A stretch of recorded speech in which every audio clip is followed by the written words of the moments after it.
Здравейте, днес ще направим демонстрация как, използвайки конструктора на LiTiHolo за холограми, може да се направят холограми.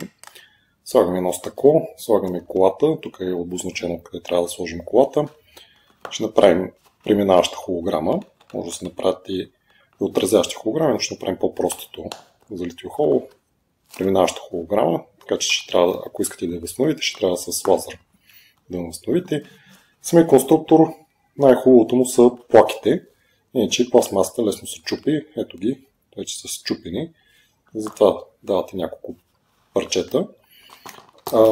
Но самите плаки са много добри, те са такива, които сами се проявяват, не е необходимо от химикали, така че с времето си аз се научих да ползвам само плаките и самия конструктор не го ползвам. Ето го и лазер, който е мъничък, тук трябва да отвинта фокусиращата глава, за да може лазерния лъч да се разширява. Ще го завия на тази пластмасова част, която лесно се чупи, внимавайки да не изчупа, тя вече е изчупена и лепена. Така че самия конструктор не го препоръчвам. Самия е скъп, лазерът е малък и не много ефективен, но за начинаещи все пак става конструктор, може да го ползвате. Аз ще оставя линк за кои лазери са алтернативи, но за плаките няма алтернатива. Ако искате да ползвате сухи плаки, това са единствено на LiTiHolo. Така, малко е пикава работа, ще изгуба конструктора. Ще ми отнеме известно време, след което ще ви покажа как се правят холограми на преминаване. Значи, когато правите холограми, важното е да сте на твърд пот, т.е. тук на тая мека постелка не става, но на цементен пот става. Ако го правите на дърво, да речем паркет или ламинат, също няма да стане, пробвал съм. Тази част е клата, за да може да се нагласи лазерния лъч, така че да облъчва целият предмет. Сега ще сложа едната жица от едната страна, другата от другата, за да не се окъсяват. Ще ги защипа за батерията с тези крокодили, които са към комплекта. И е важно да е на твърд пот, понеже да няма вибрации, всякакъв звук, промяна в температура и налягане, да ви разрушат холограмата. Така че обикновено ги правя късно вечер, около 2 часа, на затворено, да няма поток, да не се движи климатика. Пуснахме лазера, трябва да работи 10 на минути, за да влезе в стабилен режим. Слагах се тук горе-долу по 45 градуса, така че лъча една част директно отива към колата и от колата да се отразява отива към плаката, друга част директно отива към плаката. Може да използвате тази хартийка, за да видите дали е осветен добре и равномерно екран. Когато цялата хартийка е с еднакъв интензитет, сте постигнали това, което е необходимо. Може да се наложи да го дръпнете малко настрани, но горе-долу по 45 градуса, за да може половината да отиде директно към колата, а половината е директно към плаката. Гледате дали е осветена колата също равномерно. Ето тук ще сложа. Виждам, че е осветена равномерно. Тази страна е равномерно осветена, така че сме готови. Подготвихме. Си използваме тази лампа, която е на ултравиолета. Ще покрия лазера с хартията, която е черната. Ще махна стъклото, което не е холографска плака. И на него място ще сложа холографската плака. Ще извадя от кутията на LiTiHolo, които наистина тези плаки са добри. Ще ползвам ръкавица, за да не останат отпечатъци. Но това вече съм го направил, така че в тъмно, аз всичко става на тъмно, за да снимам клипчето на светло. Отварям LiTiHolo, светейки с ултравиолета и навреждате на плаката. Ще извадя плаката от кутийката.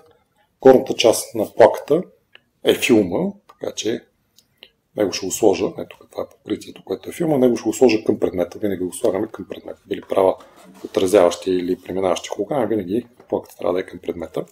Затваряте, защото тук са по принцип повече плаки и го слагате в страни.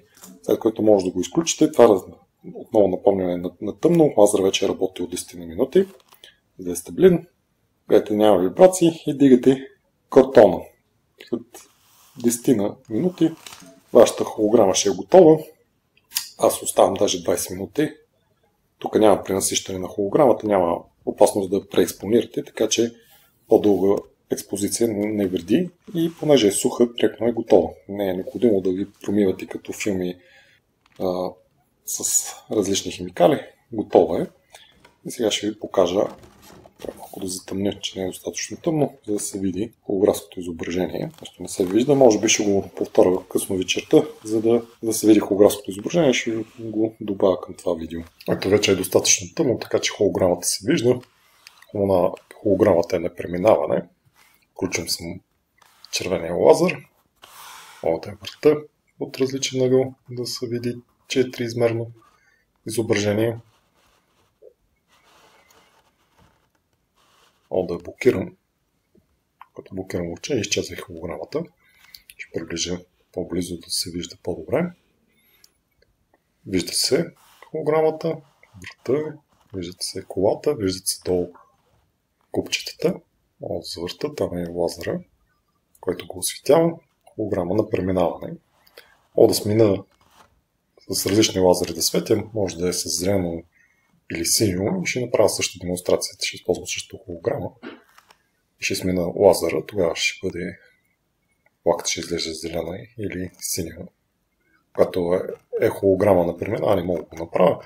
Когато е на отражение, не мога с друг цвят да я видя холограмата, но на преминаване мога да я видя. Просто ще се промени размера. Ако не е със същата дължина на вълната, ще стане по-малък или по-голям, зависимо от дължината на вълната, дали е по-малка или по-голяма от записа. Тук е с тази дължина на вълната, така че е 1:1 размера на предмета. Виждат се едни линии като на зебра. Това е артефакт от това, че повърхността е гладка и има отражение. Когато е гладка повърхност, се получава така. Така че сега нека да видим и с зелено и с синьо. Ето и същата холограма, само че с зелен лазер. Почваме да направим с син лазер, като трите лазера, зеления, синия и червения. Скупувани от една и съща компания, но само червения бих ви препоръчал.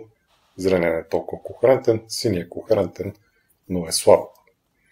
И литиохолограмите, холографските плаки, не са чувствителни към синьото, така че де-факто трябва да стои с часове, за да направите образ. Единствено червеното е достатъчно добро, достатъчно добра кохерентност и достатъчно интензитет, чувствителност на литиохолограмите към червеното, за да стават. Ето същата холограма, ако я дигна и завъртя, променя мъгъл, който виждам, ако я върна, мога да я въртя и виждам триизмерен обект. Нека сега да видим и с синьо. Ето сега и с синьо. От една и съща компания купих червен, син и зелен лазер, като идеята беше да са RGB, да комбинират трите цвята и да мога да правят цветни холограми. Но единствено съм доволен от червения лазер. Ще оставя информация за червения лазер отдолу. Зеления лазер не съм доволен, не е достатъчно кохерентен, но си намерих от друга компания зелен лазер, който е достатъчно кохерентен, така че за зелено цвят ползвам друг лазер, а синия просто не е достатъчно силен и плаките на литиохол не са достатъчно чувствителни към синето. Така че няма да имаме цветна холограми скоро. Ако ви е харесало видеото, може да дигнете един палец нагоре, може да се запишете за канала. А ако искате да учите физика, запишете се да учите физика в физически факултет на Софийския университет. Чао!